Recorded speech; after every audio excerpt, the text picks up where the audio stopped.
Okay, let's dive in.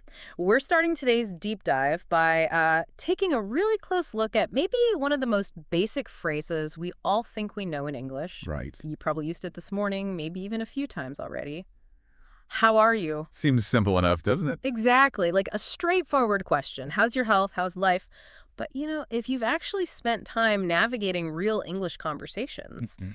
you realize pretty quickly that how are you is almost never a literal request for your medical chart or like your existential state. No, it's definitely not that. It's more like a piece of social choreography, really. A kind of linguistic shortcut. Disguised as a question. That's a good way to put it. Mm. And that's what we're digging into today, the subtlety, the variations, and crucially, the sort of unwritten rules of everyday colloquial English. And we've got some great material to work from based on this discussion between two people, Emma and David. It's called Matices y usos del inglés coloquial. Yes, and it really drills down into how this social side of language actually works in practice. So that's our mission today. We want to take that detailed discussion and pull out the really vital bits for you. Understand how the situation, the context totally dictates the meaning. And how picking the right phrase, not just any phrase, is key to sounding natural, to navigating those interactions smoothly. Yeah, because for anyone trying to get past textbook English and into like real unscripted conversation, Which is the goal for many learners. right?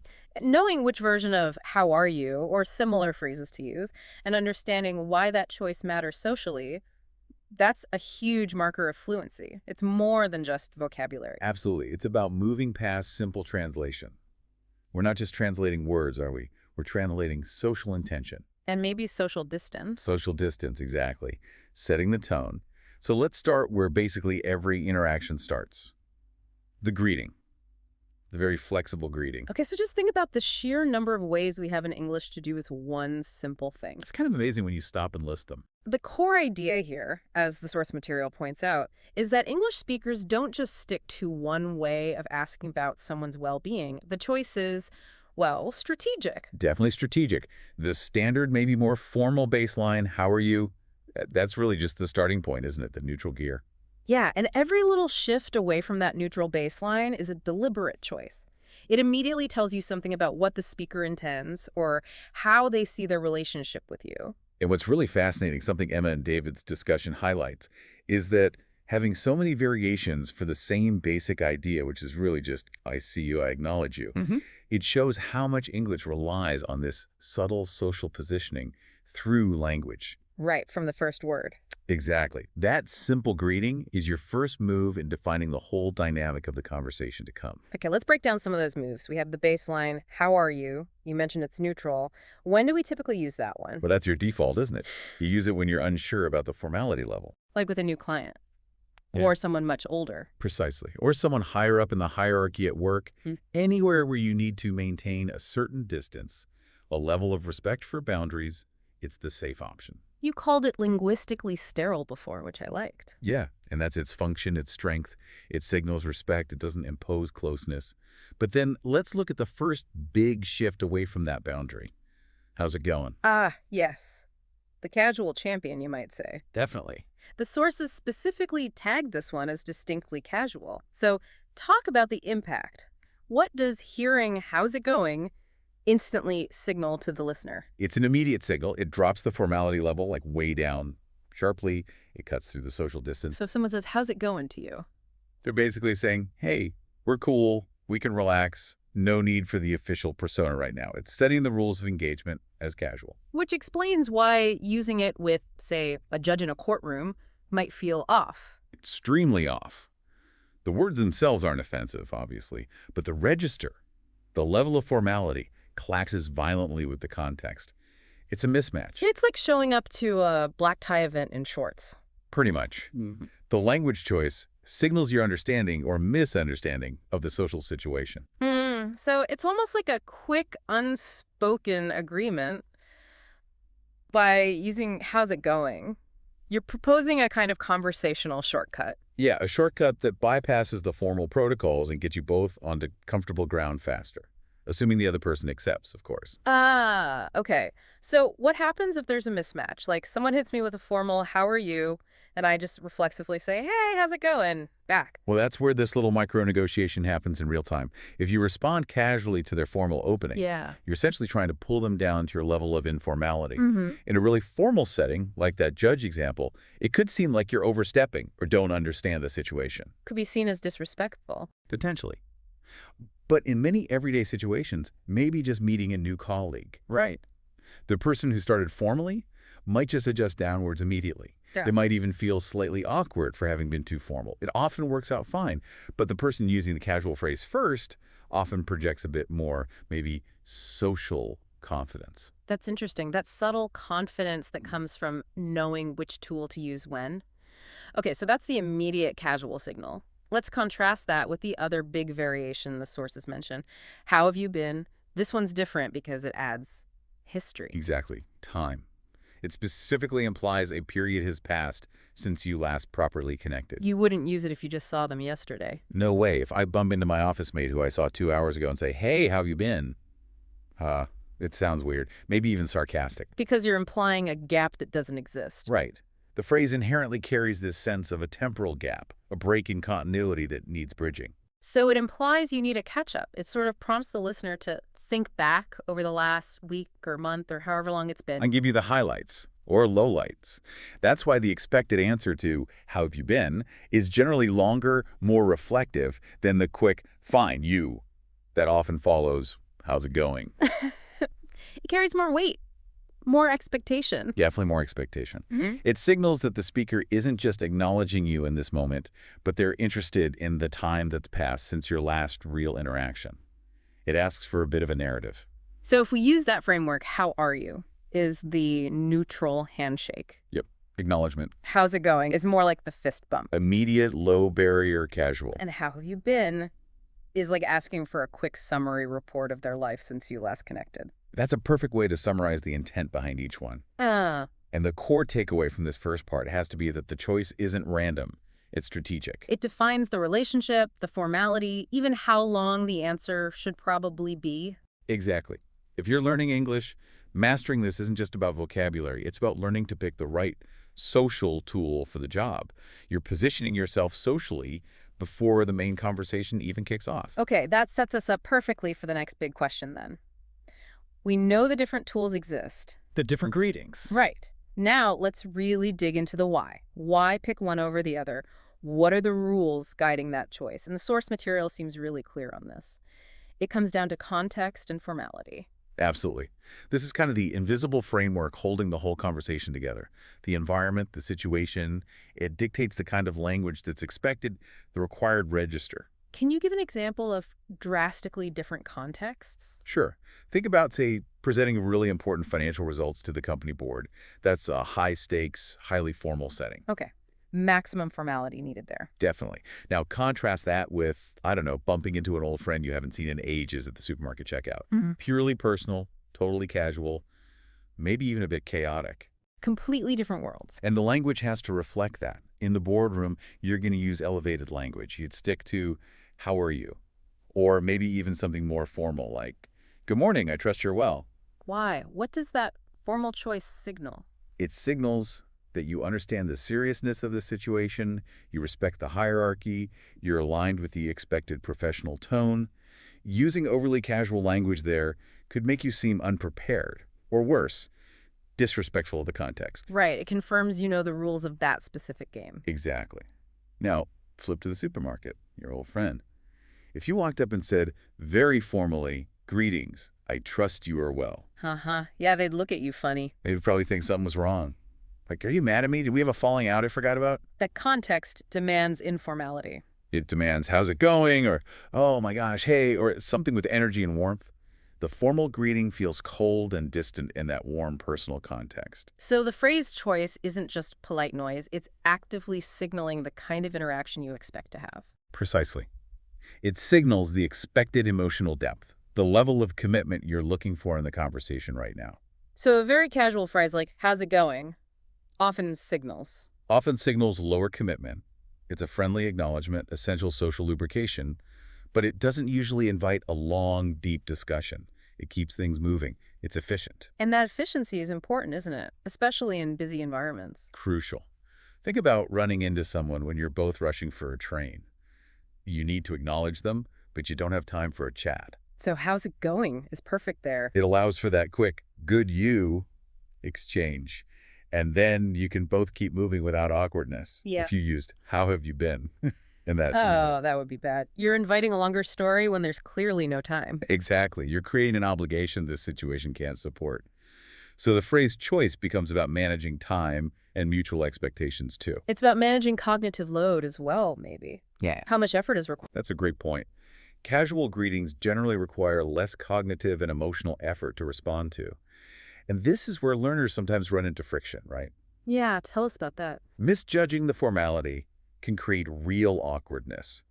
Use a super formal phrase in a really relaxed setting, and you might come across as stiff or cold or like you're trying to create distance. Or even passive-aggressive sometimes. That too. Like you're subtly telling the other person off for being too casual. And the other way around. Too casual in a formal setting. That can be perceived even more negatively. Dropping a "what's up, boss" in your annual performance review. Probably not a good career move. Likely not. It suggests you don't understand professional norms, you don't respect the hierarchy, or you just lack cultural awareness for that context. The language becomes an instant test of your social competence. Okay, so understanding the context is vital, but what about changing the dynamic? Say, you start formal with a new boss, always, how are you? How do you bridge that gap to something more casual, like, how's it going, later on? Ah, that's a delicate dance.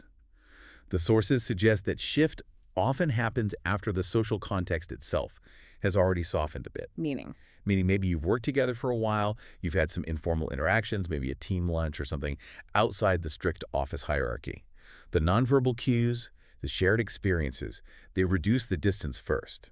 And then the language follows. Then you can maybe test the waters. Perhaps on a Friday afternoon or in a more relaxed moment, you might try the "how's it going?" You see how they respond. So it's not just you deciding, it's a kind of test balloon. Exactly. It's a negotiation. If you try "how's it going?" and your boss replies with a crisp, formal "I am well, thank you." And you. Message received. Abort mission. Pretty much. You revert back to the formal register until the relationship naturally evolves further. It's this ability to express the same basic idea checking in, but with these different levels of subtlety of formality. That's the key to fitting into that colloquial rhythm. So the big takeaway for you, the listener, is to become a sharp observer of context. The place, the people, the history. It all feeds into choosing the right phrase. It's like you're pre-negotiating the terms of the interaction before it even starts. Couldn't said it better myself. All right, let's shift gears a bit now to something related but slightly different. This idea that many of these common phrases, especially greetings, aren't really questions at all. They function more like automatic social signals. Yes, social lubricants.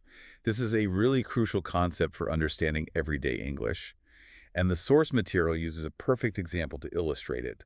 What's up? Right. What's up? Or, sup, what's up, all those variations. They almost never function as a genuine request for information about current events in your life. If I walk past someone in the hallway and say, what's up? I'm definitely not expecting them to stop and give me a detailed list of their current activities and thoughts. No, absolutely not. The question in this context is basically just a placeholder for hello or I acknowledge you. Yeah. It's a verbal wave. And the proof is in the pudding, right? The expected response. Exactly. The expected response confirms its function. It's almost always aggressively non-literal and automatic. Like what are the standard replies? Things like nothing much, not a lot, same old, or maybe just turning it right back around. Hey, what's up? Or not much, you. Okay, so let's break down that non-literal response. The literal question is, what events are currently happening? Correct. And the answer, nothing much, deliberately ignores that. It fulfills the social need, acknowledging the greeting, confirming things are generally okay without engaging with the word's actual meaning. Precisely. And if you did answer literally, if someone says, what's up, and you launch into, Well, the ceiling is up, technically. well, Also, my cat just coughed up a hairball. I'm worried about this deadline, and I think I left the oven on. right. That would be jarring. Confusing. You'd be breaking the unspoken rule. Completely. You'd be violating the contract of brevity and automaticity that governs that particular phrase. You've taken a quick, lightweight social token and treated it like a serious request for data. It stops the flow. It's inefficient and slightly overwhelming. Totally overwhelming. Yeah. So Why does this matter so much for you, the learner, listening to this? Good question. Understanding this automaticity is liberating. It means you don't have to feel pressured to invent some interesting, detailed answer every time someone throws a casual greeting your way. You don't need to overthink it. Exactly. A simple, automatic, pre-programmed response like "not much you" Sure. is often exactly what's required socially. You just need to read the context of the phrase itself, recognize it as an automatic signal, not necessarily as its dictionary definition. So it's this crucial difference between the literal meaning of the words, the text, and what the phrase does in the conversation, its social function. That's the heart of it. Once a phrase becomes this automatic, its original linguistic meaning gets almost entirely replaced by its interactional job. And this ties back to efficiency again, doesn't it? Absolutely. Colloquial English is built on these shortcuts. They save enormous amounts of time and mental energy. Imagine if every single "how are you" required a thoughtful, honest, detailed response. Conversations would grind to a halt. We'd never get anywhere. We wouldn't. So these automatic phrases let us navigate dozens of small social interactions every day smoothly without draining our batteries. It's a quick check. All good. Yep, all good. Move on. So when we hear "how are you" in passing, like quickly in a corridor or at a checkout, unless there's something else signaling more interest. Like sustained eye contact, a concerned tone, a specific follow-up question. Right, unless you get those signals, you should probably process it as just a social nod, and the standard "good, thanks, how are you" is just nodding back. Transaction complete. Social harmony maintained. Minimal effort expended. Okay, but what if you do actually want to know how someone is? Like, you genuinely want the details. Well, then you have to be the one to break the automaticity. You Yeah. can't rely on the standard phrase alone. How do you do that? You need to signal it clearly. You might pause, lean in slightly, use a more serious tone, or more effectively, you amplify the question or add context. Like, hey, I heard you weren't feeling well last week. How are you actually doing now? Or, no, really, how are things with you? That added emphasis, the specific context, it signals, okay, this isn't the automatic version. I actually want to know. Got it. So the default is automatic, minimal info. If you want more, you have to explicitly upgrade the request. That's a huge insight for navigating these everyday exchanges, yes. Okay, so we've really unpacked the nuances of greetings. But this principle of using short, subtle, context-dependent phrases obviously extends way beyond just saying hello, right? Oh, absolutely. The Emma and David discussion also touches on other essential bits of language that help manage the flow of conversation, expectations, decisions, all using that same kind of colloquial efficiency. We need tools for more than just starting a chat. Exactly. We need ways to manage situations where we don't have an immediate answer or where we want someone else to decide something. These phrases are like the Swiss Army knife of conversation. All right, let's look at one of those tools. How about managing time and expectations when someone asks you something you can't answer right away? The phrase, "I'll get back to you." Yes. Hugely important, especially professionally, but socially too. Its function is very clear, signaling that you need more time or maybe you need to check something before you can give a proper response or make a commitment. It feels much more constructive than just saying, "I don't know, why is it so much more useful?" Well, think about what "I don't know" does. It can sometimes sound a bit dismissive, maybe unprepared, and crucially, it offers no path forward. It just stops. Right, it's a dead end. Whereas "I'll get back to you" does like 4 things at once, which makes it super effective and subtle. Okay, what are they? 1, it clearly confirms you've heard and understood the request. That's important. 2, it validates the request by implying you're going to dedicate time to it later. 3, it buys you that necessary time without just shutting the conversation down. And 4. And 4, this is key. It puts the responsibility for follow-up back on you, the speaker. The listener knows you've taken ownership and they can expect to hear from you again.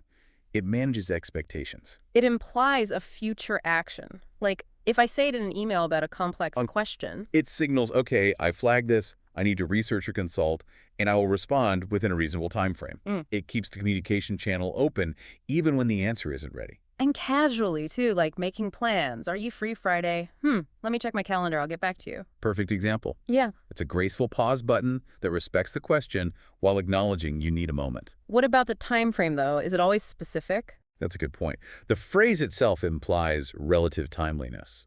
If you say, "I'll get back to you" in a work context, people usually expect to hear within, say, a day or so, depending on the urgency. So if you need longer. You generally need to add that information. Yeah. Like, This might take some digging. I'll get back to you by the end of the week, or let me look into that. I should be able to get back to you early next week.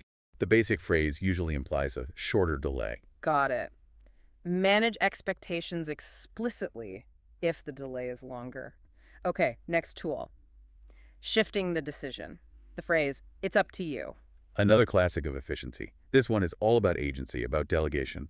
Its job is to explicitly offer the choice, or sometimes firmly place the burden of making the decision onto the listener. It seems incredibly direct, but also useful. Very useful for defining who holds the decision-making power in that moment without a long, awkward discussion about it. So if we're deciding on dinner, pizza or Thai, and I say, either sounds good to me, it's up to you. Perfect low-stakes example. It communicates flexibility. I don't have a strong preference. And it empowers the other person to choose based on their preference. It shows trust. How is it different from maybe saying something like, I don't care, or whatever? Tone is everything there, but I don't care, whatever, can sometimes sound passive-aggressive or like you're genuinely indifferent to the point of being unengaged. Right, they can have a negative vibe. Whereas it's up to you, especially delivered neutrally or warmly, usually sounds more positive. It's a clear delegation. I trust your judgment here. In a work context, a manager might say to a team member, here's the background info. The final call on how to present it is up to you. That's empowering. Okay, let's quickly touch on maybe two more from that Emma and David discussion that seem really useful. First, managing future, maybe informal, follow-up. Let's touch base. Yes, touch base. Very common, especially in business settings, but creeping into social use too. It's like a softer, less formal version of let's schedule a meeting. So it implies something shorter, less formal. Exactly. It signals a brief informal check-in later on, maybe just to confirm things are on track, or quickly discuss one or two points. It avoids the weight and time commitment that scheduling a meeting often implies. It's like a placeholder for a quick chat. If I said, I'll get back to you with a report next week, I might follow up with, okay, report sent. Let's touch base tomorrow morning to quickly go over the key findings. Perfect sequence. You used I'll get back to you to manage the initial delay and let's touch base to schedule the brief follow-up chat.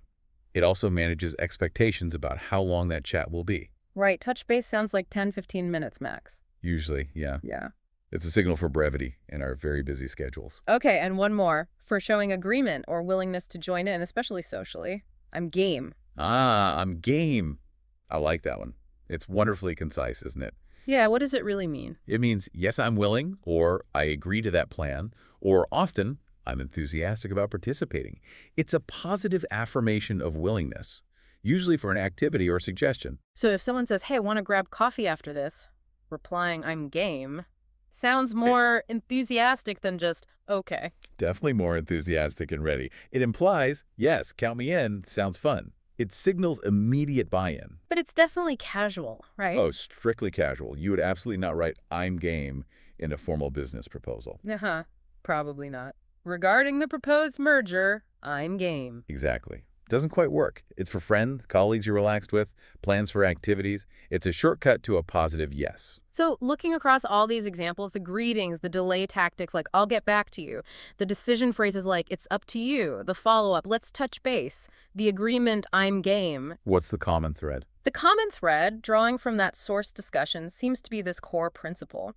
Using very short, specific phrases to communicate complex social information about formality, time, choice, enthusiasm with incredible efficiency and subtlety. The meaning is packed into the choice itself. That's it exactly. The power of colloquial English often lies in the social weight carried by these seemingly simple phrases.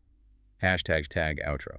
Wow, okay. That was a really detailed look under the hood of everyday English conversations.